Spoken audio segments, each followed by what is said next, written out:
might be drunk. We're here with Kumail Nanjiani, my old pal. Old buddies, my God. We did open mics together in New York, 2007. We did every alt room from here to Queens, Long Island City, to Manhattan, to Brooklyn. The day I moved to New York, I brought my truck, me and Emily, with a car hitched behind us. And then, they wouldn't go over the bridge, so she took the car. I had to figure out how to do it.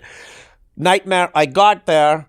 Friends helped me move in. That night, I went to Kingdom of Heaven. Wow. That night, I'm like, I cannot believe Emily let me fucking do that. Yes. It's an open mic that John F. O'Donnell used to run. At the Creek in the Cave. At the Creek in the Cave in Queens. Yeah, and it would be Sean Patton, Jesse Pop. That's where I met all these guys.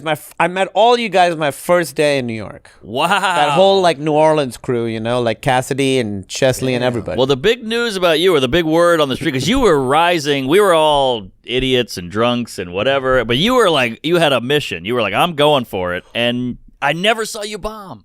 I've never seen you bomb. I texted you recently. I was just like, I'm proud of you, all your success and all that. Thank you. And you said, never saw you bomb. And I know coming from you, that means a lot. Yes, thank you. I like was at hearing every that. Shit show, every outhouse, townhouse, back house. I can't picture you. I mean, I remember doing a lot of those shows with you, and you always seem to have a hot set. Well, always. The advantage I had over all you guys was I was 5 years in by the time I got here. So I was doing it 5 years in Chicago.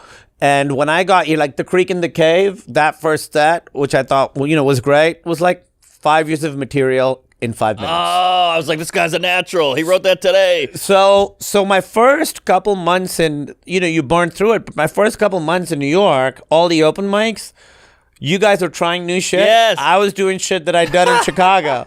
Now you tell me. 20 years later, I just thought you were this natural. But I will say that as soon as I moved to New York, my stand-up writing completely changed. Yes. And my stand-up style completely changed. New York completely changed. How to change it? It became a lot more conversational, became like longer jokes, and Chicago's definitely set up punch. I moved to New York, and doing the alt rooms in New York, UCB, you had to hide your punchlines. Yes. It couldn't sound like you were doing stand-up. Yes, totally. Like, it had to feel like you were just kind of talking, and then every now and then they would laugh. You're doing your A material, like, what else? Exactly, exactly. The Garofalo effect. Yeah, exactly. So you had to really, really downplay it. So it changed my writing style. I was like, it can't be that set up punchy anymore. It's got to be like, under the surface a little bit. Yes, and you gave me the advice. You go, always do a riff up top, no matter what. If it's the best riff, just do a riff up top because it shows you're in the room. It's great. It's great. It really works. It really works. It makes you comfortable. It makes you feel like, I fucking did that. And more often than not, you're going to stumble on something. Yes. Yeah, and then you're like, oh, wow, I did that well with shit I hadn't even written. Right. Wait till I get to the stuff I actually worked on. Yeah. And it was an exercise. It's still like, even to this day, like you do a regular cellar set, you're like, if I can get a riff off the last comic, yeah, I get a... You get a boost. The lesbian comic before me, and she walked by me and touched my arm, and I'm like, I know she's a lesbian, but I flexed when she touched my arm. That's all it pop, and I was like, I'm all right. I'm in. All right, baby. There you go. I heard her laugh in the room, and I was like, got it. Yeah, that helps. But yeah, those were fun times because it didn't matter as much. It was all for the love of it. It wasn't like we were chasing a clip. It was just like, give me a good bit. I wonder how much New York has changed because I will say, when I shoot here, I go up at the cellar. I never used to go up at the cellar when I lived here. Now, whenever I'm here, I go up at the cellar. If you're going to do stand-up, New York is so much better than LA that it's not even the same fucking country. It's so different because here, I've seen you go up a bunch here. People are just always writing, doing new stuff. It's about the stand-up. I don't know how the clip thing has changed it. LA, you'll see the same dudes doing the same set 5-6 years in a row, because they're not there to really. There's funny comedians, but New York is different. I'd have to become a full-fledged alcoholic if I was doing the same act. I would hate going up. Yeah. If I was doing the same act for 5 years, I think I'd be like, what's? It's not fun. Still, my most recurring nightmare, even though I didn't do stand-up for so many years and I started up again.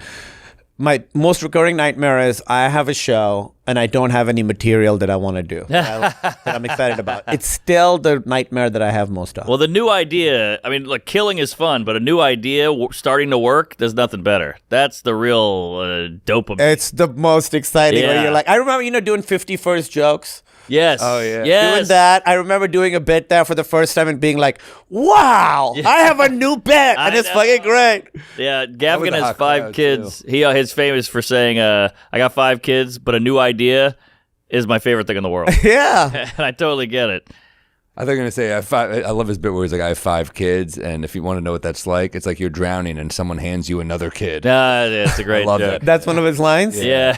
He's so funny. Yeah, he's a beast. He's also to hang out with. Yeah. Like, a lot cattier than you think he's gonna be. It's constantly roasting. Like, he's Yep. so funny and just cutting you, like going at everybody. He's so good, He's good. He's got some venom. I did a thing with we're making which like, I love. I Me love it. too. Me too. He did a bit part in this movie I was making, and he didn't even read the script, and he just called me and my friend gay for like 10 minutes straight, and we were like, what the fuck is that? Yeah. But then we watched him like, this is gold. Yeah. The way he's calling us gay is good. You got a clean comedian. He's a really good actor too. He's great. Yes. I saw him on a Law and Order where he plays like a serial killer, and he was like, "Oh, this guy's like a real actor." Dude, they Pull it up. recycled him. He's on like 3. He's like a predator, a rapist. He's like Yeah, doing he's all- done all kinds of bad shit. Yeah, yeah. You know? He wants to act. Well, you act now, or you always act. You're No, a I big did. actor. When we were hanging out back then, I'd never acted. I didn't act. But did you have until- ambitions of acting then? No, Really? not at all. I just Oh. wanted to do stand up. Wow. It happened because I wanted a writing job, because like it's impossible to make money doing stand up in Yeah. New York unless you're doing like the Cellar all the time or Right. touring. I wanted a writing job, and I ended up getting a writing job on a show called Michael and Michael Have Issues, which was Comedy Central? Comedy Central, Michael Ian Black and Michael Showalter. Yes, yes. And me and Jesse Klein, who's an amazing writer and hilarious. stand-up, were the only 2 writers, and the 2 Michaels, 4 of us. They're those guys, and they were like, "We want you guys to be in the show." And then Whoa. they wrote us parts, and I had to audition 5 times to play myself. Wow. And I would go to the floor where they would sometimes, I'd go to the floor where they were auditioning, and I'd walk by like a bunch of brown dudes, all like more handsome versions of me, reading pages Yeah. with my name on them. What? 4 lines that had written for me to say. Wow. go up Yeah, and they're like, sorry, dude, we're going with Dev Patel. Yeah. Killed it. That I even get, Wow. Yeah. So, and then Showalter directed The Big Sick, so we're still like, Oh, we're still yeah. tight. Yeah. That was a big milestone. You're like, holy shit, Kumail, not That only was is he a- acting and stuff, he made a fucking movie. And you got Romano in it. Yes. Romano's the best. He is the Romano's the best. A Sweet great man. dude. Yeah. Sweet guy. Really great. So funny. Still does stand up at the Cellar. Still hilarious. Dude, his still stuff funny. is He's so amazing. solid. He's so famous from Raymond that he's kind of underrated now as a stand-up. Right. I think he's underrated across the board. I think the show Everybody Loves Raymond is underrated. I Yep. think that's one of the Did great. pretty well. It did well. to call but this it's show not- underrated. They don't talk about it as like one of the great sitcoms of all time, and I think it's in that It's a conversation. great show. I think it's really, really good. I think he's underrated as a dramatic actor. He's like a really good actor, Yeah, yeah. and he's underrated as a stand-up. I remember seeing his stand-up like from before his show where he's talking about his twins and like the orange juice they give you in like a little Yes. thimble. Yes. So funny, So bit. funny. so good. Yeah. I remember him on Dr. Katz back in the day, and you'd be like, these are good fucking bits. That was a great show. I love Dr. Katz. Yeah. I saw Jake Johansson on there. Oh, he was yeah. like Jake Johansson was like my Was god. he your guy? He was my guy. Interesting. Wow. Jake Johansson was my 50 guy. Lettermans or something crazy? Something like that. Yeah. All killer sets. Yeah. Yeah. His HBO special from like '93 called "This'll Take About an Hour."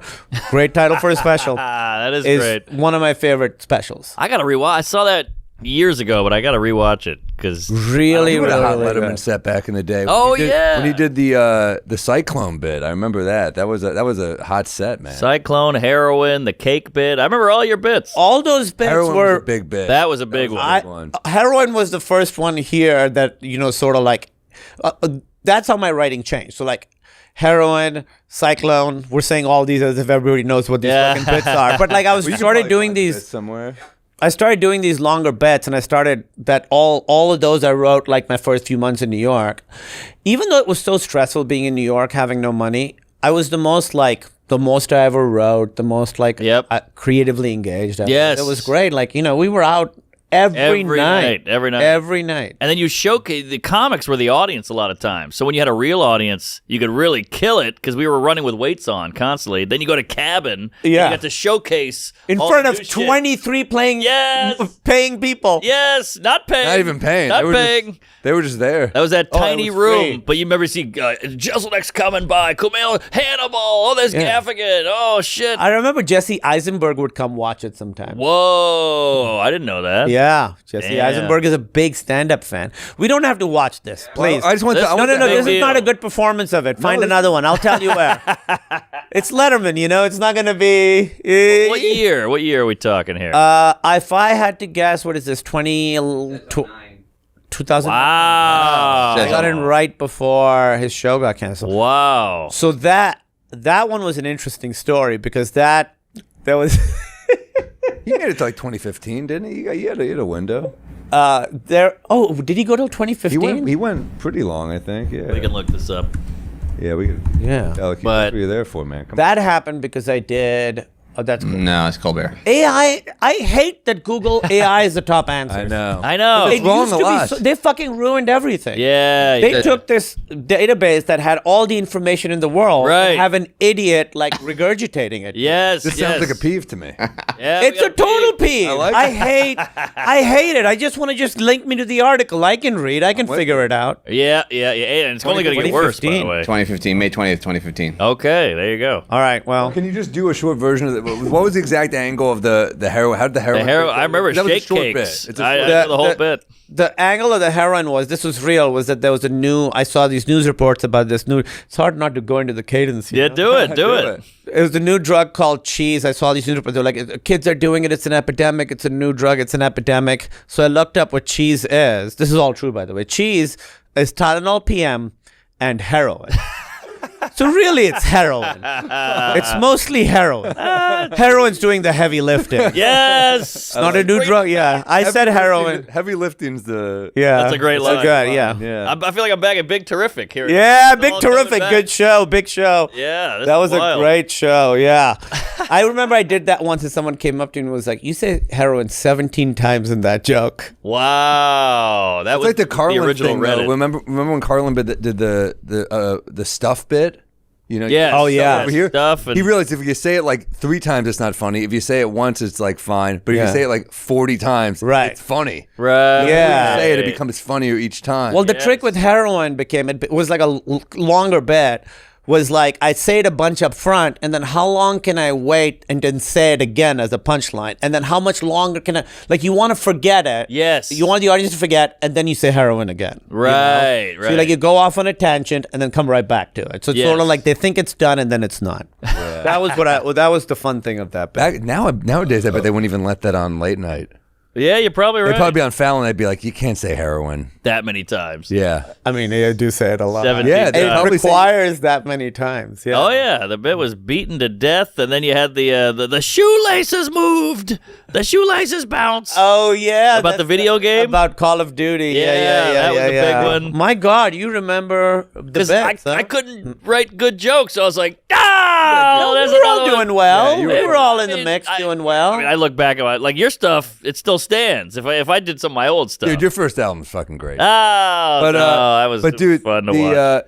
Letterman would do that. I remember Nick Griffin had to say. Nick Griffin, if you haven't. Nick Griffith, the master of the 5-minute late Oh night. my god, Unbelievable. He's one of the greats. One of the I mean, greats. watch all of his Letterman sets. But he had a joke I loved where he goes, young women are filled with sugar and spice and everything nice, and I'm filled with anger and semen and shame. And they made him change it to anger and Prozac and shame. It doesn't hit the same. Prozac, get out of See, here. I bet it the worked, though. alliteration, It It worked. fine, but the alliteration is like semen and shame. Yes, Like, yes, the S. he's so authentic. I mean, he's so just miserable Depressed, on stage. yeah. But he's a And great like writer. it's hard to have someone who has such a point of view and is such a sharp joke writer. I It's know. full of personality, but also like the perfect word choices. he always Totally. his jokes are so concise. I mean, he's so good at picking. He had an opener too where they say, no matter how bad you have it, there's always someone worse off than you. He says, now I'm depressed and worried about this other poor guy.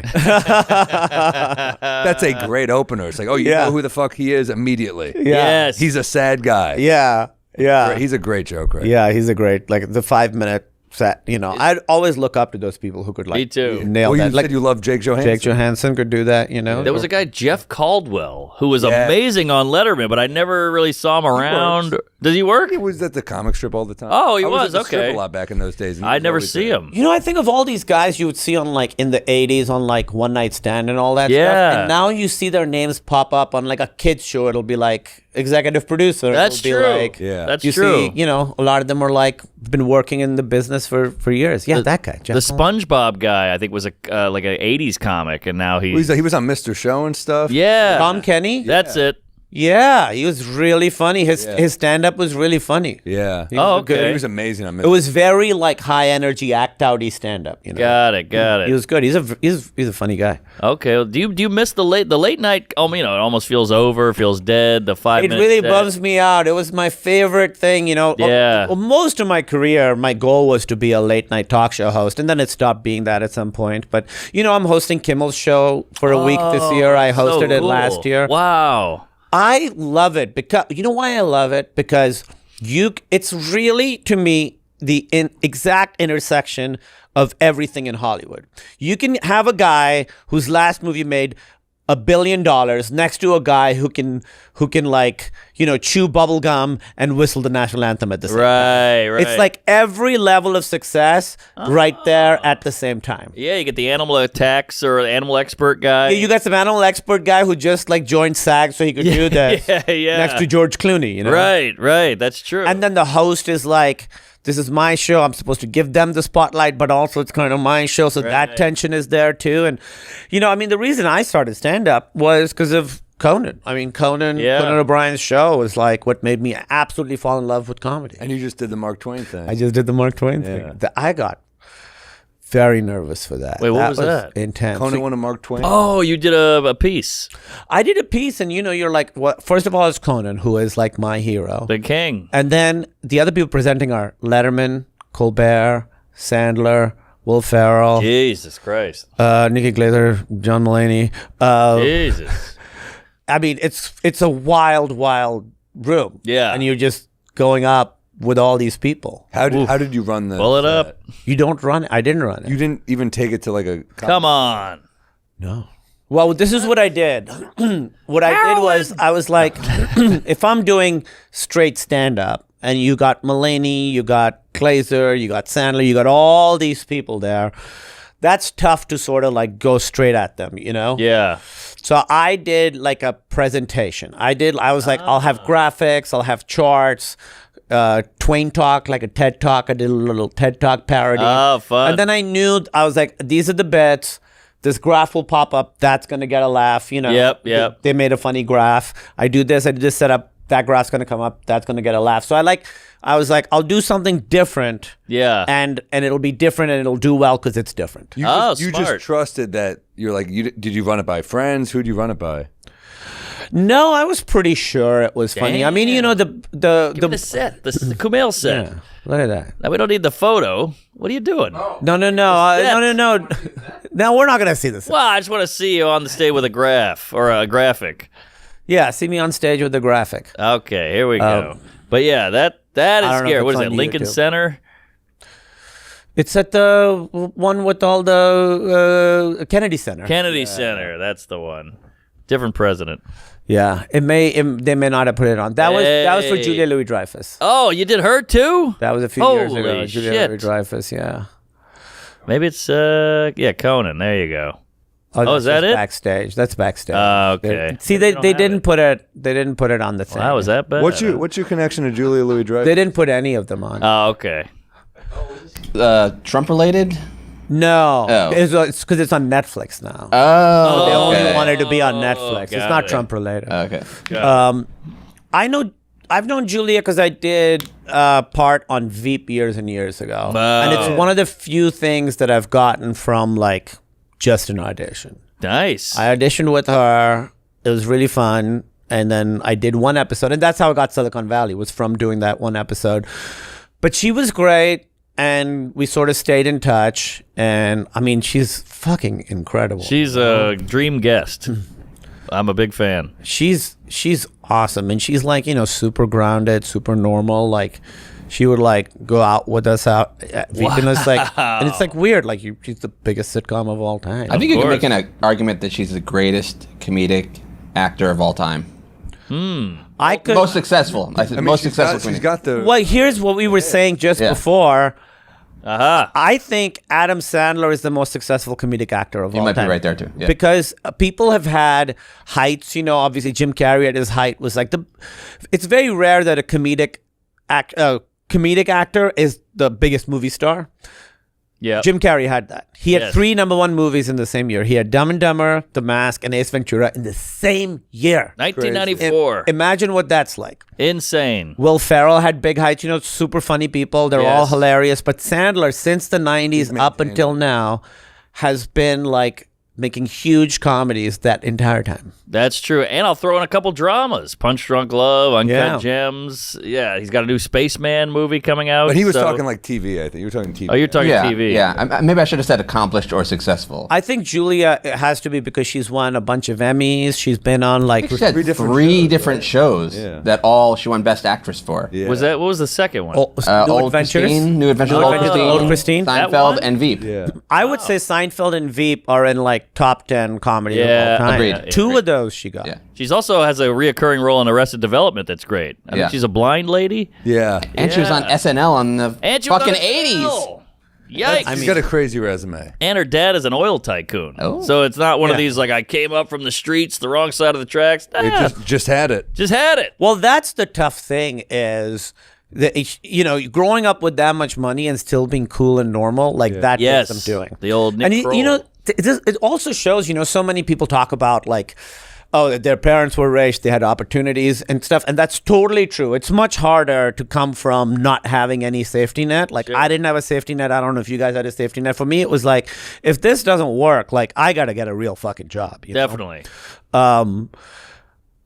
What it shows is that pursuing this stuff is what a lot of people want to do if they had the opportunity. That's all it shows to me, really, is that more people would be like, rich art school kids and stuff.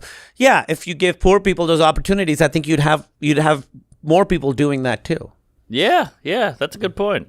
I do think, because everybody says you got to be depressed, you got to be molested, you got to be beaten. It's the only way to be great. I really hate that. I don't like I it often either. say you got to be molested. I've always said, I heard you're that not somewhere. molested. Hitler was molested. Oprah was molested. Yeah. Hey, what are you doing to your son? Making him an artist. That would be a good argument. But, like you hear this guy, he's got the crazy, grew up in a whorehouse. His dad died. His mom was fucked in front of him. He was a heroin addict or a cokehead or whatever. But so they're like, he's the best comedian of all time. It's because of that. But also, Seinfeld's a funny comedian. He grew up in the suburbs of Long Island. I think Different types of comedy. I think that's exactly right. I don't think you have to be damaged. This whole thing that you have to be damaged to be an artist, I think it's false. Some damaged people make great art. Some completely, like normal people also make great art. Seinfeld's an observational comic, and Pryor is essentially like a cautionary tale. Like he's saying, like, you shouldn't be like me, but it's hilarious that I'm aware of how fucked up I am. I mean, there's different types of comedy, Yeah. Different types of comedy. And I'm sure there's welders who are molested. Yeah. And welders who weren't molested. And But they're I bet both if- as good as welding. But the ones who are molested are welding a little bit. Yeah. You see that work? They're Like, working did hard. did a victim of child abuse make this? Because it's fucking perfect. You welded the shit out of this. There's no room between the. Yeah. Between the metals. Yeah. I guess so. That is a clean weld. You got to give us movie recs on this pod, because you are like a movie. You're like a connoisseur. You're in I feel movies. like. You're in movies, but I feel like every time I'd see you at the cellar, you'd be like, "Oh, you got to watch this," or like, "Oh, you." Well, gotta-" did you see the one I told you to watch, Dark City? Of course. And Yeah. I watched the director's cut. Isn't I it think I great? texted you, Yeah. Oh yeah. No, it was like a sci-fi noir. I loved it. It was. Awesome. It's a sci-fi noir, and if you don't look up the story, but if you look up the visuals, you'll be like, "Oh my god, '90s Matrix ripoff." It came out before the Matrix. Oh. It came out before the Matrix. It's really, And it's a cool fantastic movie. Jennifer Connelly, Rufus Sewell, Kiefer Sutherland, really going for it. If you want to see Kiefer Sutherland really like going for it, Okay.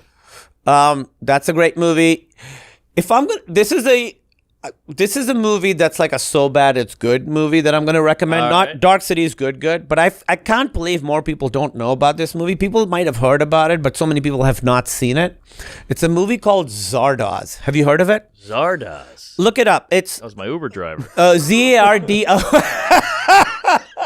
Zardoz. ZAR. See, look that picture of Sean Connery right there. Holy shit. So This is hilarious. What He's- the fuck?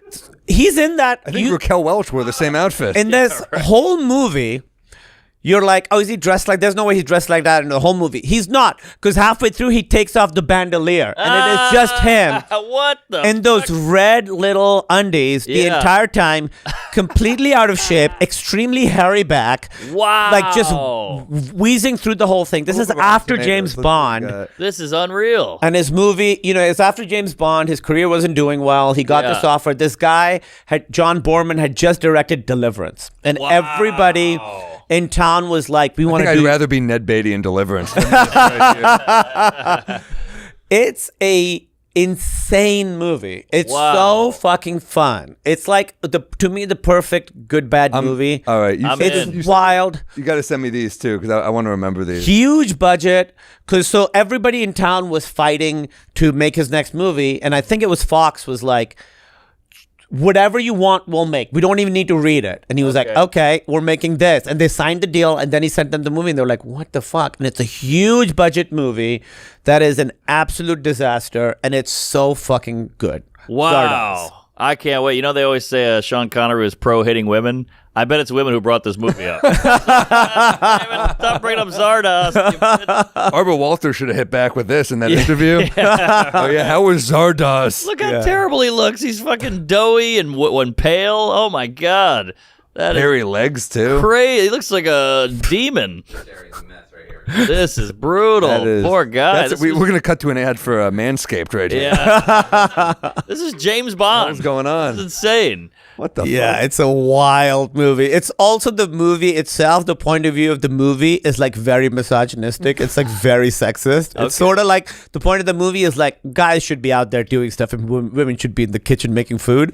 That's what the movie's perspective. It's fucking amazing. Wow. It's an incredible movie. You like a good bad. You told me about The Room before anybody was talking about The Room. I do what I like a good bad when I think it's really I think it has to come from passion. Hey, folks, We Might Be Drunk is brought to you by Hims. Stop blaming your job, your stress, and your needy girlfriend. It's time to get your dick fixed, and Hims is going to do it. They can help with the ED. It gives men access to ED treatments like Viagra, Cialis, and their generic versions for up to 95% off. They've got what you need to get going and stay there. Everything's done online, so you don't have to leave the house, and no insurance is required. Wow! It couldn't be easier to get things back on track. Start your free online visit today at hims.com/drunk. That's HIMS.com/drunk for your personalized ED treatment options. hims.com/drunk. The featured products include compounded products which are not approved nor verified for safety, effectiveness, or quality by the FDA. Prescription required. See website for details. Restrictions and important safety information. Price varies based on product and subscription plan. Hey, We Might Be Drunk is brought to you by Cornbread Hemp. When you're ready to seriously unwind, it's time for Cornbread Hemp. Cornbread Hemp's CBD gummies are created to help you feel better, whether it's stress, discomfort, or you just need to relax. Cornbread Hemp only uses the best part of the hemp plant, the flower. So you're getting the purest and most potent CBD.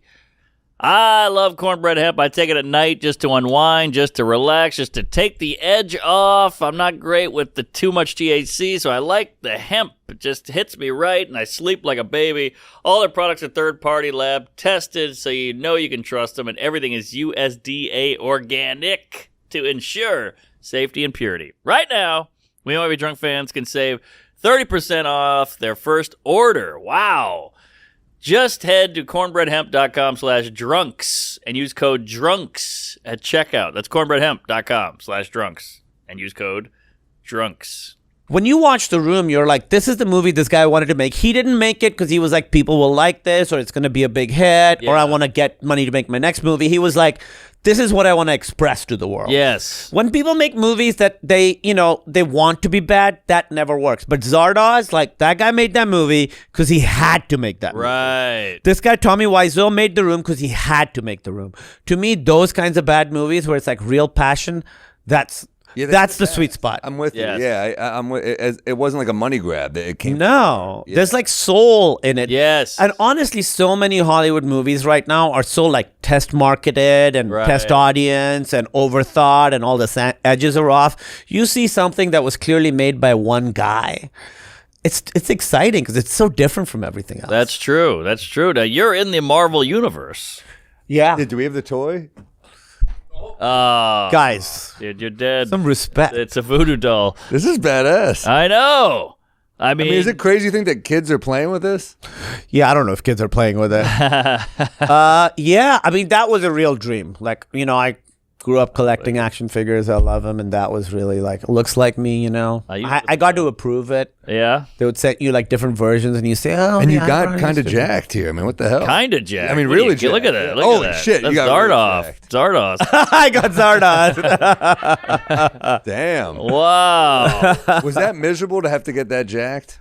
Getting that jacked was miserable. It was truly, truly miserable. Honestly, once you have it, keeping it is like a fourth as difficult. Right. Keeping it is not that hard.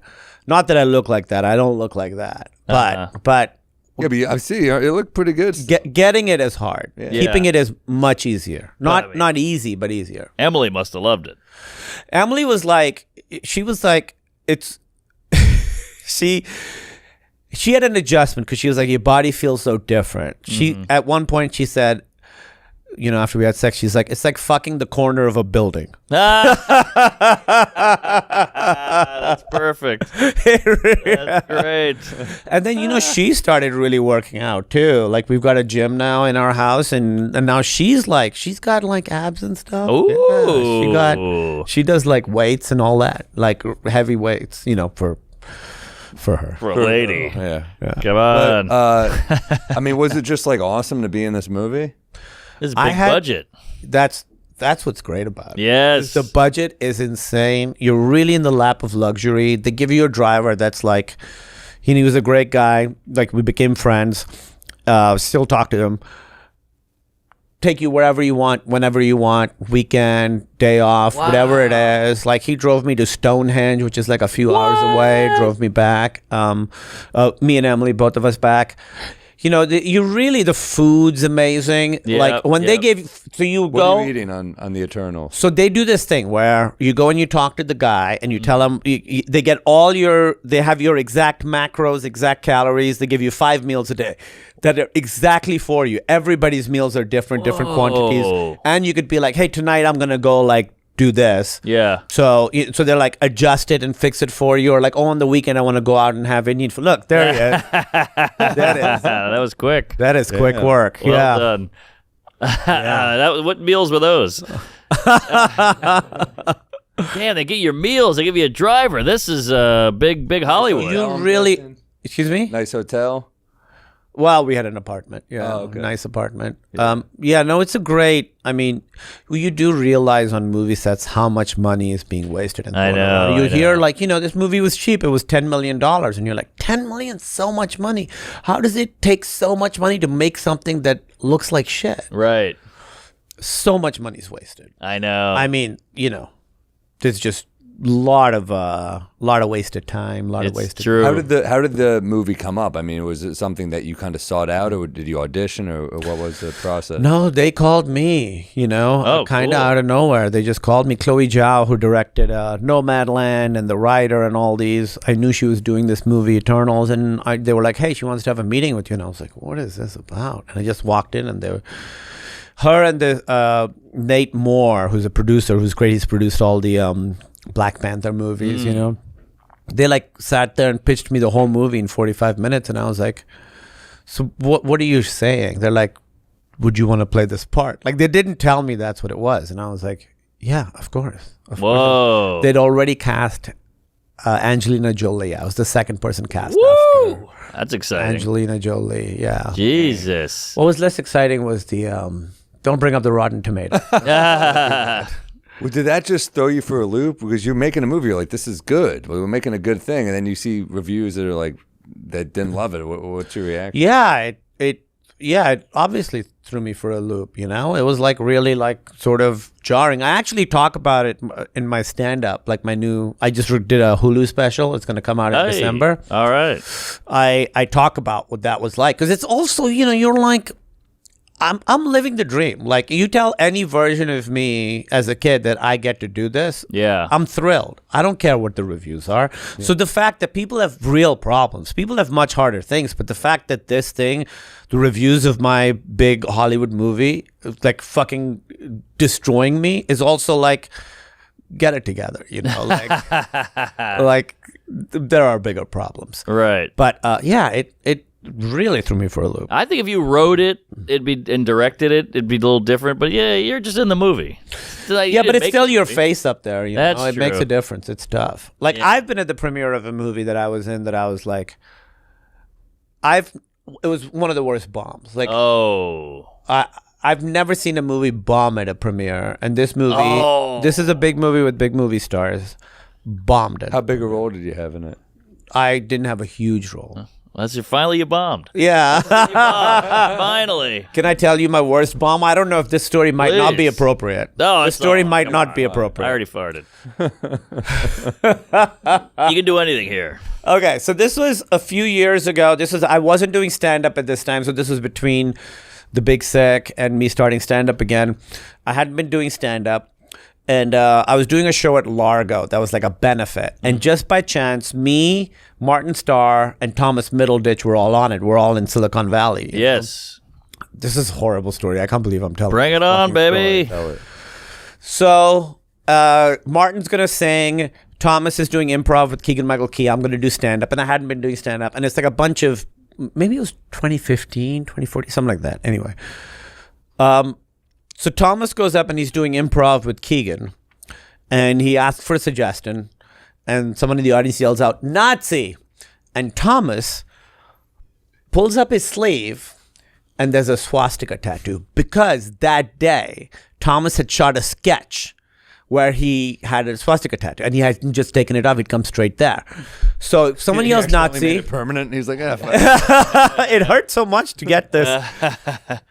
He pulls it up, and the crowd goes wild. He crushes, because it's such a fucking crazy thing. And then he explains to them, I played this thing. This is washable. I'm going to wash it off. So that happens, okay? That's amazing. So I go up to Martin, and I'm like, hey, Martin, we should both draw swastikas on our arms. So we can go out and be like, I'll go up and I'll be like, hey, the cast of Silicon Valley, we had such a wonderful experience. He wanted to get a tattoo to commemorate it and raise it and show it. And Martin was like, that's a bad idea. Don't do that. And I'm like, no, it's good. So I convinced someone to, like, with a Sharpie, draw a swastika on my arm. I go out there, opening joke. You say riff in the beginning. This is what I did. I was like, hey, so, cast of Silicon Valley, we got so close, we wanted to all get a tattoo. You saw Thomas says, here's mine. And I pull it up, and it's a scratched in swastika.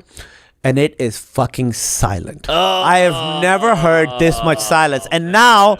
I got 14 minutes to go. Yes. So I'm just sitting there, my arm's burning right where I drew the swastika. My ears are burning. I do the whole set, bomb. Someone whispers, it's a Holocaust benefit. I want to clarify, this is before this is before Nazis came back. Right. Nazis used to be a punchline, That's remember? Right. Yeah. Hitler was a punchline. Now it's a headline. Yeah. Now it's a headline. Yeah. From punchlines to headlines. Yes. Martin goes up after me and he's like, I have a tattoo too, but I don't think you guys want to see it. Kills again. So the first guy killed, the third guy killed, and the middle guy didn't. Wow. That's comedy. That's like a comedy class. It is a comedy class. That is funny as hell. So his worked? Or he didn't show it. That's why. He didn't even That's watch. the genius. He was like, I don't want that on me. I was like, yeah, I think that's probably the best. Wow. He came out and he was like, I have a tattoo. You took a big swing. I took a big swing. You know, sometimes you got to take a big swing. But this is like my nightmare. You know, I hadn't been doing stand up. I didn't have Right. material. I was like, I don't know what I'm gonna do. Oh, I'll open with this. I'll ride that laugh for the first 5 to 6 minutes. And then I'll bring up the other like half baked. Then you're like, you guys heard of cheese? It's and heroin. That is the worst bomb I've had. Wow. That is hilarious, that story, though. God damn. Did you pull out of that nosedive? Or? No. Oh, man. Damn. I remember being like, I am totally bombing. I'd drawn it over here, so I had and I remember talking for like 2 or 3 minutes and realizing, oh, I should cover this. Like I'd forgotten that I was still showing. They were just watching a swastika for 3 minutes, and then I like covered it and continued to bomb. Terrible set. Jesus, yeah. We've all had, you know, you got to, if you riff, you take a shot sometimes, and sometimes it doesn't work. You know, here's one of the best versions of those. You guys don't know Jason Fever. Jason Fever was this Chicago comedian. Like all the Chicago dudes, you know, we all know him. And he lives in LA now. He's a really funny guy, and he was always like anti-comedy was his thing. yeah. This is the funniest thing I ever saw him do. This is fucking insane. There was a show, so we would do all these alt rooms, like in New York. You know, there were these alt things, and there was a bar called Joe's on Weed Street, which was like a douchebag warehouse. It was like where the hot people went, you know. And that was not our place, but they would have this show once a month, and it was fucking killer because it'd be 400 people, packed, gorgeous people, and we would kill, and it was great. Yeah. They booked Jason Fever, which was a mistake. Jason Fever is an anti-comic. He's not Right. going to go. He wants to like piss people off. So he goes on stage and he's like, I just want to say, I'm sorry that intro, you guys weren't excited enough for me. So we have to do that again. I'm going to go off. And when I come back, you have to go really, really go nuts. And he has these posters that he's made. Go Jason Fever, we love Jason Fever, and he's handing them out to people.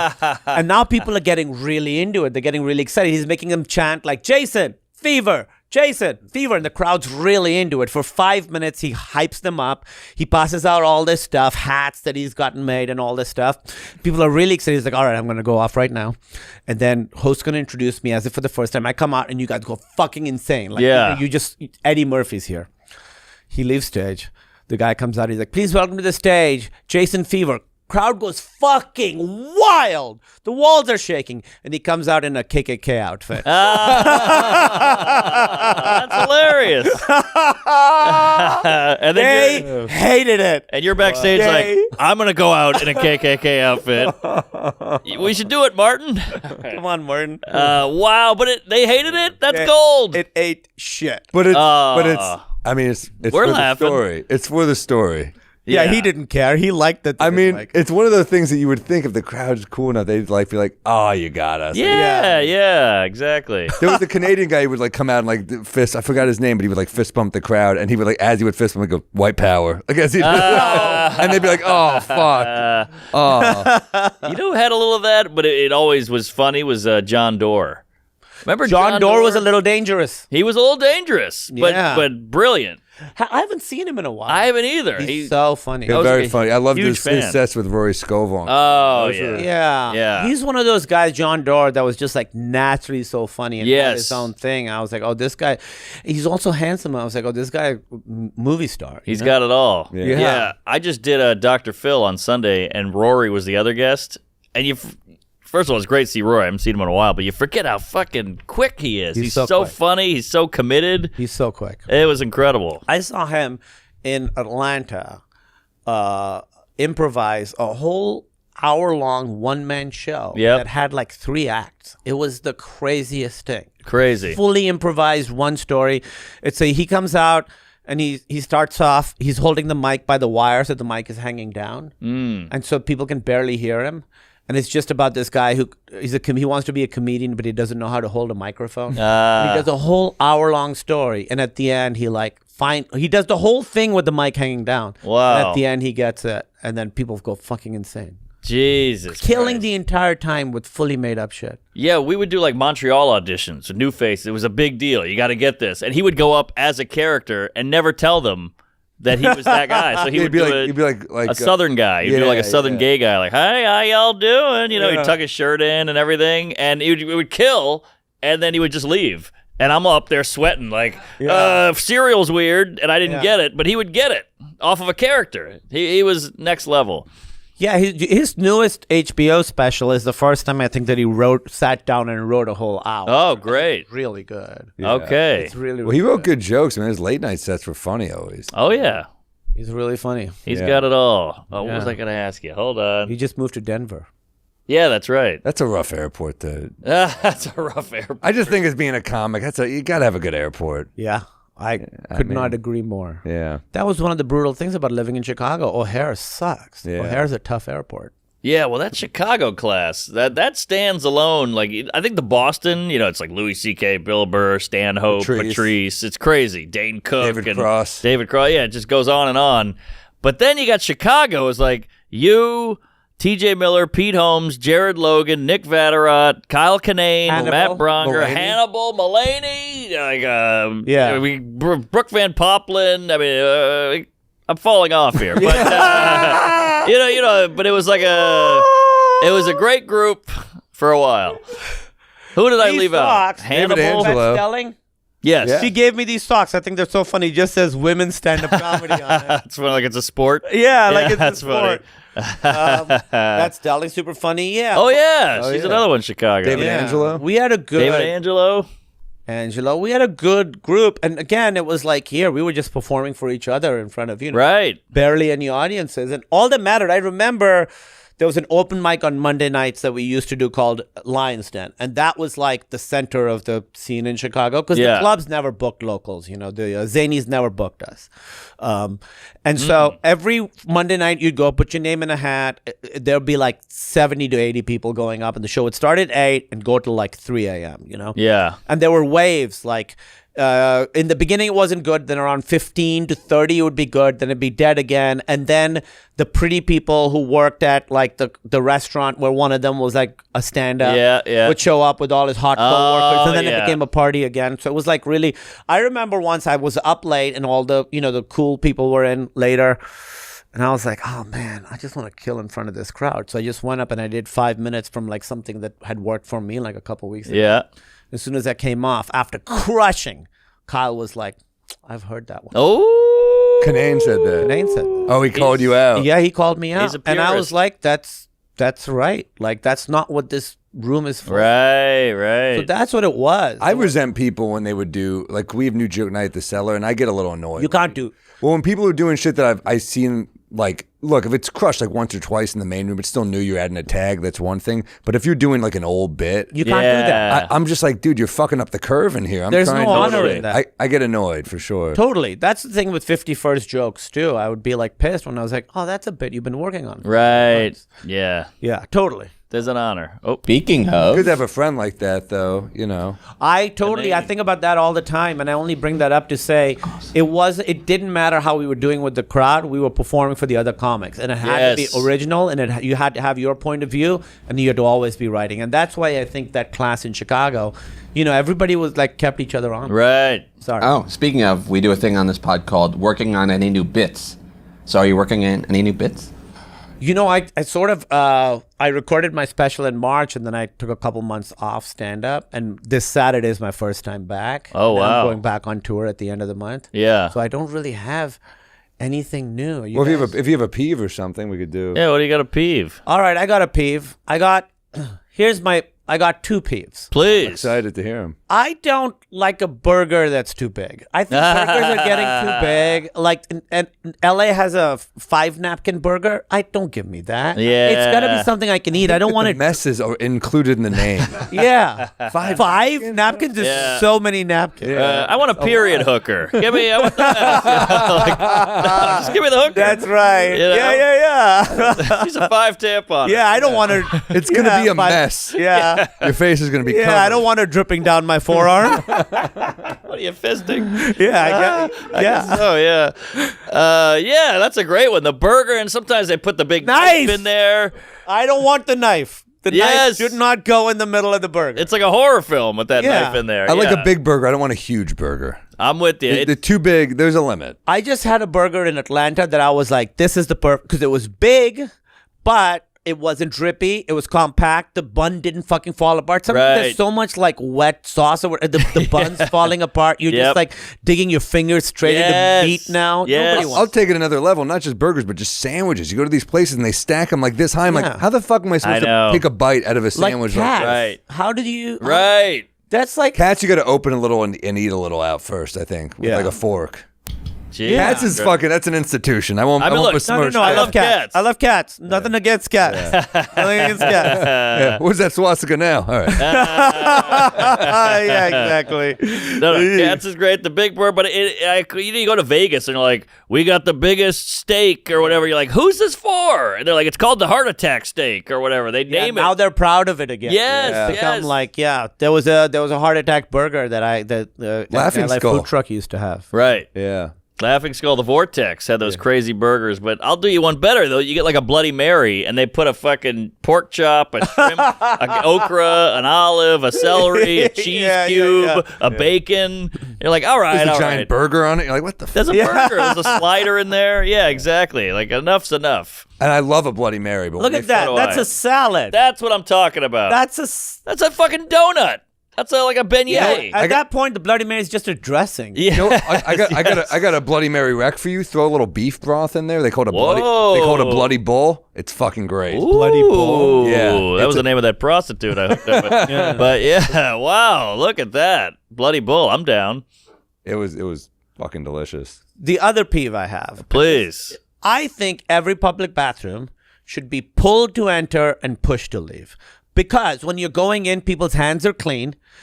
You can pull it, then you wash your hands. This is genius. With your butt, you push out. If I'm washing my hands and then I'm touching, so many people are touching their dicks and butts and then not washing their hands properly. It's all on the handle. Don't make me touch the handle again.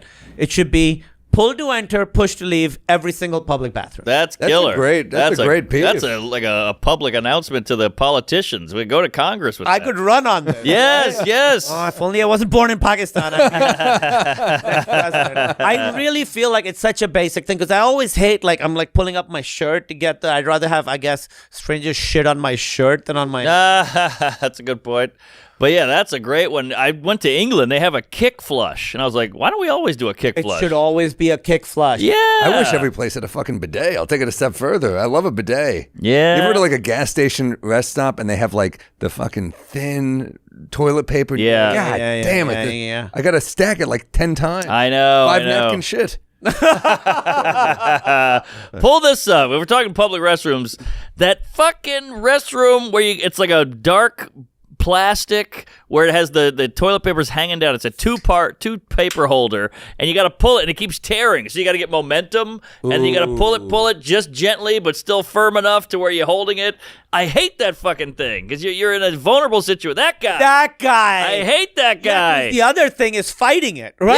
Yes. Horrible. Exactly. This is the worst. the worst. Oh my God, that makes me so angry. It just keeps tearing and tearing, Yeah. so you get like strip after strip, and you're wiping your ass with a fucking ransom note. I'd rather get a swastika tattoo than a tattoo of that. Look at that. Looks like an old tape deck. it or does. something. Yeah, come on. It's reel to reel. That is maddening right there. That is real to real. Roll to roll. Roll This to just roll. reminds you of a bad shit. Yes, exactly. You're already vulnerable. Your pants are at your ankles. You're getting blown. Give me a regular paper towel holder. I mean, the reason they have this is because people keep peeing on the toilet paper. Is Why? that what it is? Just people are maniacs. Wait, what are you getting? Is that real?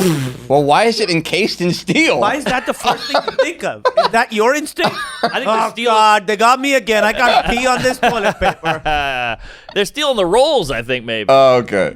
I got a couple peeves. I feel like Okay. that's more likely than people peeing on the toilet roll. Yeah, what's your peeve? I got one. Someone asked me to do a favor, and then they said, "And while I have you," Oh. but I was like, "The favor's the favor." Yeah. You don't get to stack on. You don't get to stack Wow. up. It's not like DoorDash where you're like, you have another 10 minutes to throw on another thing.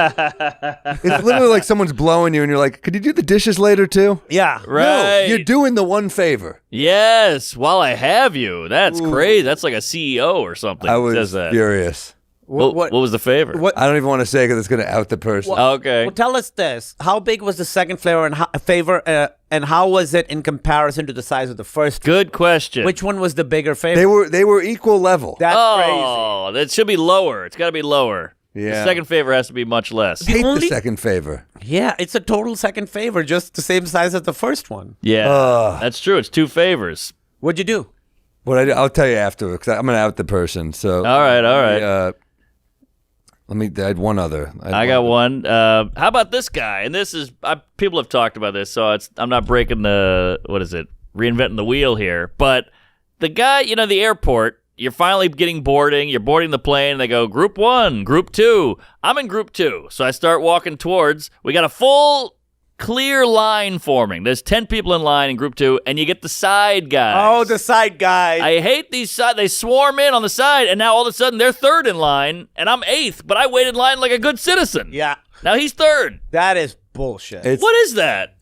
It's entitlement. It's entitlement. I guess so. It's entitlement. But no one wants to, be the Karen and go, hey. I'll call them out. Really? If they try to cut, I'm like, nope. I'll box out. Okay. I hate that shit. I hate it. The side, and they come from both sides. It's great. It's like My ex did that once where she was so mad about it that she boxed the people out and let others go in front. Oh, Yeah. And the person wow. cursed her out and she goes, bye-bye. She Whoa! was like, hit her back with like a fuck you. I was like, all right. Bye-bye. I guess I'm in it with her right now. I guess so. Rules. We live in a society. Thank you. I'm with you, dude. Okay, what do you got? What else do I have?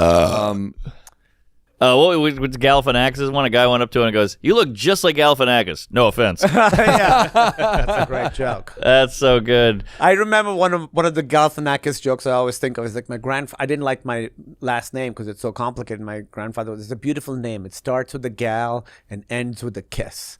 And he says, I wish my name was Zach Galifianakis. Fuck. He had some jokes that were like, I don't know why that's funny, but it's so funny. He did on SNL monologue. He said, "This is my impression of a guy from Queens." What, you got cargo shorts? That was it. That's the whole joke, but it's hilarious. That was last year where he was like, when I was starting stand-up, I saw him on Conan as a stand-up with the piano. Yep. I was like, that's one of my favorite stand-ups. Like back, when he was doing stand-up late 90s and stuff, along with all those Mr. Show guys and that whole scene. He was so fucking funny. And last year, he was in LA for a while because he doesn't live in LA anymore.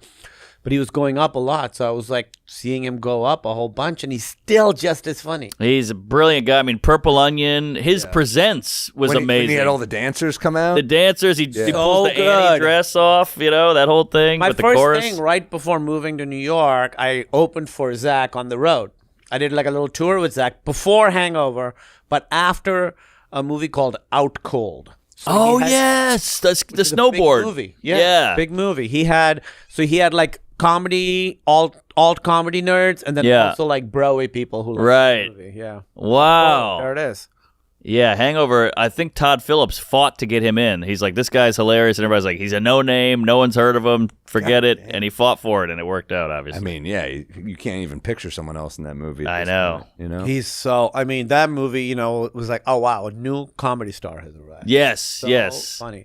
And then he kind of like, he did that for a little bit. Then he was like, I kind of want to go off and do my own thing. So he did Baskets for a few years. And that was a great show. That was brilliant. But like, not like a big mainstream thing or anything. He just kind of does what he wants to do. He's like a true, he has integrity, I think. I agree. Yeah, I think he lives in South Carolina or something. He used to live in North Carolina. Now he lives in Canada somewhere. Whoa, weird. Middle of nowhere. Yeah, I remember seeing a clip of him on YouTube when I was just starting in New York, and he was playing on a piano in some shit bar, and he goes, "Why am I not famous?" Because he was like bombing, playing the piano, and I remember relating to that. Like, I didn't think I was supposed to be famous, but I just knew that frustration. Yeah, why am I not connecting? Yes, exactly. Yeah. It's like that old Bill Burr thing where he'd be like, I would go kill in Cleveland, and then I'd come back to New York. I'm getting shit on, stepped on. I can't get booked. And he's like, I'm killing in obscurity. I love that quote. I think of that quote constantly. Me too. Killing in obscurity. Well, there's a lot of comics like that. Jake Johansson's, he's not, I think, as big as he should be. Yeah, like he totally. tours all year, does clubs, he doesn't do theaters, crushes, 7 shows from Thursday to Sunday. Clean. Clean, new all the time. I mean, that dude's got probably 15 different hours at the all killer. And there's people like that, like comics, you're so fucking funny and you just people don't know how, You know who was like that for a long time? Nate Bargatze. Nate Bargatze. He was like that for a long time, and Yeah. then now he's the biggest comic in the country. Huge. I just did his movie. He's doing a movie. He is? Yeah, he's like the lead of a big comedy. Wow. And I just went. You know, he's in the Chicago scene. He's from there. Is that right? Yeah, he was with us back then. Oh, I didn't even know That is that. a loaded scene, man. Crazy scene. Nate Bargatze. Yeah. Wow. Guess Matt Ruby's the only one who blew it. No. He's not from Chicago. Well, I think he started there. I didn't know him there. Yeah, he went to Northwestern. Is that Oh, there? he must have been. Yeah. Is he still? Do you still see him? He's at the I saw Cellar. him last night. You guys do a show together, right? Yeah. If you ever want to do it, we do 3 shows in the city together. What night? New York Comedy Club on Monday, Cellar on Tuesday, and the other New York on Wednesday. Which cellar? The Lounge. Fat Okay. Black. It's a good workout room. Sandler Yeah. did it last night. Yeah, it was pretty okay. cool. Yeah. Just saying. Pretty Yeah. fun. Oh, yeah. I love this. Are you? How long are you in town for? I leave tomorrow to go see my parents in Jersey, so I'm there for a few days. Nice. And then I go home. I'm just in town for this. So corporate. you take breaks. You're like a healthy, sane human being. We've been touring the same amount since you left. We haven't taken a break. We're going to fall down of a heart attack one day. I'm so nervous to take a break because I feel like I'll lose it. But you can do it. Well, 2 things. One, you know, He took a break and then he put a swastika in his arm. So it's not. yeah, man. I'm a cautionary tale. Yeah. I'm not aspirational. For me, it was, you know, I was just touring. I got a little spoiled because, like, shooting is exhausting, but it's not the same as flying, doing a show. Right. That is the only, like, when I'm touring, the only time I really love is that hour on stage. Or sometimes afterwards, like, I'll now that I do theaters, I do like early shows. I'll do like 7 p.m. out by 8:30, have dinner with Emily at 9, somewhere nice. Those are the things I like. What I was doing last few months was really tough. Was I was shooting during the week, and then on the weekends I was touring, which is what Bargatze's doing right now. Yeah. It's too much. Couldn't handle it. Right. I said the what helped me from taking the break was, you know, I took my break for like 7 years, whatever. I went out, I'm seeing people that I haven't seen in a long time, and you're like, some people, you're like, oh, you got better, but some people, I'm like, you were funny then, and you're still funny, but you're the same, like not doing the same material, new bits, but I'm like, nothing's like progressed. About you. Your point of view hasn't changed. Your jokes aren't better. Right. Your style is. I was like, you stayed the same. You And know what Chris Rock said about that? He said it's like a basketball player. You need every offseason you need to come back with like a new move. that's so. He's like, what have you added to so your true. bag? It's true. Interesting. Absolutely true. Yeesh. That's And so scary. that bummed me out. Yeah. The advantage I had taking a break and then coming back, I had to have a reason to come back. Like, why am I doing this again? Because honestly, the only thing, those years that I did not miss doing stand-up because I was feeling fulfilled doing other stuff. Yeah. What I missed was the feeling of being good at it. Right. The feeling of I used to be good at this and I'm not anymore was a horrible feeling. Yeah. Like, you never saw me bomb. I took a few years off, like you said, drawing swastikas. Yeah. Horrible feeling. But the advantage I had of coming back after a break was I got to like sort of restart and be like, okay, like how do I want to be on stage? Yeah. I got to have some distance, some objectivity. How do I want to be on stage? What are the things I want to talk about? Not in any kind of like heady or serious way, but it's like, what's funny to me now? Yeah. How is that different from, what was funny to me back? Did you have to like relearn? Did you have to like listen to old stuff of yours? Like, oh, this is my voice as a comic. Ooh. No, if you guys really want to hear, Yeah. for me, it's interesting. I don't know if it's interesting for anybody else. So I basically, I was about to shoot this movie. The actor strike happened. Suddenly, I was on this runway ready to go do something. And then suddenly, so I was very fucking frustrated. I was like, Yeah. okay, I'm going to do stand-up. And in those 7-8 years that I didn't do stand-up, every now and then I'd go up on stage and fuck around like the way I did with, that Largo show. Mm-hmm. But I was like, each time I do it, it was like, okay, I was like, I have to recreate the conditions of when I was really doing it. Yes. So over 2 weeks, I set up like 7 or 8 shows. And I was like, I'm going to do all of these shows. And at the end of that, I'll decide if I want to do it. Mm-hmm. Then the last show of that run felt like old times. Oh. All right, now it's got its hooks in me. Because you had some momentum. You felt better. I just felt like myself. Yes. For a moment, it was the glimpses of how it used to feel. Right. You know that feeling of and I don't have that feeling anymore. And I don't think it sounds arrogant to say that because it's a past version of me. I remember having the feeling as a stand-up at a certain point being like, I can kill in any room in any situation. I had that confidence for a little bit. You know, some of my time in New York, I had that. The first 2 weeks I came back, first 2, 3, 4 weeks, I was doing great on stage. I was killing because I think, one, people were excited to see me. They hadn't seen me in a while. But I was also like nervous. So I was like, my energy was different. I was very present. As I got more comfortable on stage, I started not doing as well. So after the first few weeks, the next few weeks were not good. I wasn't like, I was doing fine, but I wasn't like killing. I wasn't doing well. It was soft. I think it was because my muscle memory was defaulting me back to how I used to be on stage 8 years ago. You know, you walk out, your heart's going, you pick up the mic, the feeling of putting it to the side, all that. And suddenly I was doing stand-up the way I used to do it back then. And it felt fake to me. And it felt fake to them because I was like, I'm an older guy now. I'm like a different person than I was back then. And I'm pretending to be like this other person that I'm kind of not anymore. And I think, you know, audiences can sniff when you're sincere. When you're in it and you're not in it, they can sniff it, right? Oh, totally. When it's just the words without the meaning, they laugh less. Right. They know. So I think that's what it was. And so then I was like, okay, this is weird. So what I have to do is I have to go out on stage and have no obligation to do well. I have to lean back and just see what happens, see how it comes out. And then once I decided that I'm not going to kill, I'm just going to go out, lean back, and see how naturally I am on stage. That's when then I finally think that's when I started slowly making progress again. The other thing that was hard was learning to write stand-up again. Because, you know, I'd been writing scripts and those are two very different things. Like writing a script actually, I think, makes you worse at writing stand-up. Oh. Because with the stand-up, you know, you do a setup. Ideally, you do one setup, you got 5, you got a punchline, you got 4 tags. Yeah. Funny.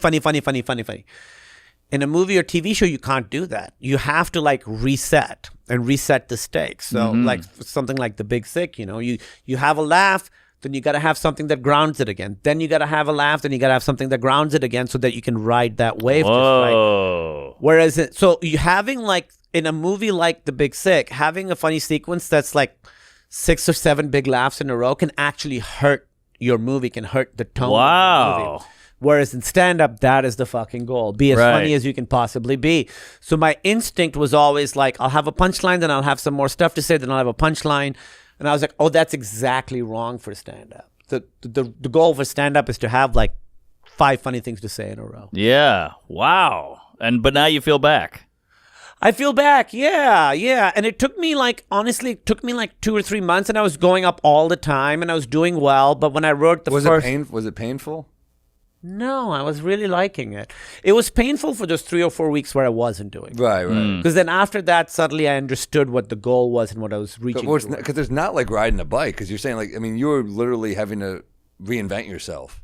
You have the tools, like you've done this for a long time, but you do have to reinvent yourself. And you relearn the lessons that I learned over 10 years. I relearned them, but over the course of 2 months, where you remember, like, oh, right, that thing that I learned. That thing. Like, just little ways, like you were saying, the riffing up top, like little things like that you remember, like, oh, right, I knew this and I'd forgotten it. I do feel like I'm back. I was really loving doing it. But I really felt when I had my first new bit that I wrote, that's like a 6 or 7 minute long bit, that I was like, oh, this bit kills. This bit, I would say, would hold up against the best stuff that I've ever done for me. And that's when I was like, okay, now I know I'm capable of it. I know I can write a bit as funny as that, as I used to. And that then helped me, write more. Wow. It's almost like the Roger Bannister. He did the 4 Minute Mile. Then everybody did it. But you needed the first guy to do it. So you can go, oh, I could do it. Yeah, it's possible. Like the 900s. Tony Hawk did the 900. Now like 12-year-olds are doing 900s. But you need the first guy to do it. That's so interesting. Yeah, yeah. Imagine the first guy who dunked in basketball. I That They were like, know. we didn't know you'd do that. We You just touched the rim. the damn Negro leagues. Well, you see those old clips of Wilt Chamberlain, and he's just so much bigger than everyone. Yeah. You're like, holy shit. I know. This is like a god. I mean, look at this guy. I mean, he was- Wilt the Stilt. He was incredible. I mean, some of the shit he was doing back then is. But then you look at these guys now, like, you know, when you see like Wemby or whatever, where like guys that tall that can move like that, that's new. I know. It was never like that. It's crazy. Yeah, It just his keeps talent getting better. His talent is crazy. That guy, and he's also like an interesting guy. He was at like a monastery. He's like a young Really? kid. He's like sophisticated. Really? You know, he's reading. He's not like all these other. Yeah, Giannis is awesome too. Like He he's seems also awesome, like he yeah. moves like that, and he's so tall. And Yeah, Giannis Papas. Giannis Papas. Yeah. I love. Yeah, no, Giannis is great, man. Yeah. So what do you got cooking? We'll get you out of here, but you can see in Zarzas too. I know that. I should make Zardoz Yeah, too. are you on the road? Yeah, I got some dates coming up. I'll tell you where to what- go. You go to Linktree / Kumail Nanjiani. Yeah, you got it. You can spell it out. It's pretty phonetic. Yeah, it's pretty. I think it's there you go. There we go. First one right there. Yeah. Oh, So see, mama. I got a bunch of dates. I got I don't know if this will be Ben Salem, Newark, Brooklyn. Okay, great. So Edmonton, Milwaukee, Ann Arbor, Grand Rapids, London. I'm going to London, Portland, Maine, Providence, Rhode Island, Boston, Cincinnati, Nashville, Vegas, Orlando, Tampa, Fort Lauderdale. Not as many as you guys, but that's a real tour. That's a great tour. And the Tampa Theater's Wilbur, beautiful. I Tampa love that Theater. These are theater. great is rooms. that- I'm thinking of maybe Yeah. doing my next special there. I kind of like it. Yeah, It's gorgeous theater. I thought the same thing. I'll tell you where, you know, I got to do this tour that I started in August, and then I taking a little break. I realized my favorite venues are like those sort of theaters that are like 100, 110, 120 years old. My favorites there was one in North Carolina, in Durham, the Carolina. It's a great one. Oh, I've done that Carolina one. Theater? Yes, I yes. love that one, yeah. I would record a special there. And the venue that I did in Atlanta, theater, I would record a special there. I don't remember the name of it right now. Maybe Buckhead Theater or the No. Symphony Hall. the Moore is in Seattle. More is great. The Moore in Seattle is elite. I would do it. I would Yeah. do it there. Burgess did his last one there. It's beautiful. I would do it there. But I did mine at the Vic in Chicago. I did mine there too. Classic. Great. Great room. I did it because when I opened for Zach Galifianakis there in 2006, I remember being like, someday I'll headline. here. Wow. This is the first time I was like, Full I gotta do circle my moment. special there. Yeah. Yeah. Cool. Chicago, that's where I started stand up. That's where I met Emily. I was like, gotta go back and do it there. That's Great beautiful. city. Love Great. Great city, except for 6 months out of the year. town. It is really brutal. All It's right. brutal. Red Bank, New Jersey, the Count Basie Theater in July. Then I'm at the Wilbur in Boston in August. Then we got Irvine Improv. I'm doing a weekend there in August. Oklahoma City, Bricktown Comedy. That's a great one. The Venetian in Vegas, September 19th. Rochester, New York, trying to tighten some stuff in clubs. Chicago Theater, October 4th. Ooh, that's good. Chicago Classic. theater is real nice. That's a special As good one. as it gets. Winnipeg, Salt Lake City, and then we got Carnegie Hall, New York City. Carnegie December Hall. 4th. Let's go. See you guys. How big out. is the Carnegie Hall? I think it's like 36 or something. I don't. Yeah, 35, 36. Yeah, Awesome. I'm pumped. Very exciting. That's a special room, great room, and a local boy makes good. Go to our sites, punchup.live/Sam Morril, punchup.live/marknormand. Mark, where are you going to be? Hey, I'm at the Melody Tent in Cape Cod. Then I'm at the Connecticut, what is it, Foxwoods and Parks Casino. You're there. That's where I am too. Yeah. I hear that's great. Then we're off to New Zealand, Melbourne, Sydney, Perth, Adelaide, Brisbane, and back in the Hamptons, Calgary, Vegas, Dallas, and Akron, Ohio. That's the beauty of stand-up. You know, you go to Sydney, Australia, then you're like, now we're going to Akron. And Dayton, Yeah. Halifax. flight. People Yeah. are like, how do you stay grounded? Well, Yeah, Ohio is how we do it. Yeah. Ottawa, Ohio. Huntsville. And yeah, come on out. Go check us out. Get some Bodega Cat. BodegaCatWhiskey.com. DM us the Instagram account, Bodega Cat Whiskey, if you want us in your bar or you're in, Yes. you know, Matt at thestreamlab.com. Is that it? Something like that. I don't Matt know. Herman. I Give fucked him a it up. goog. Yeah, just go to just Instagram message the Bodega Cat Whiskey. He'll message you. I met Gallagher in Ohio. Oh, well, there you go. That'll keep you grounded. Yeah, time comes for us all.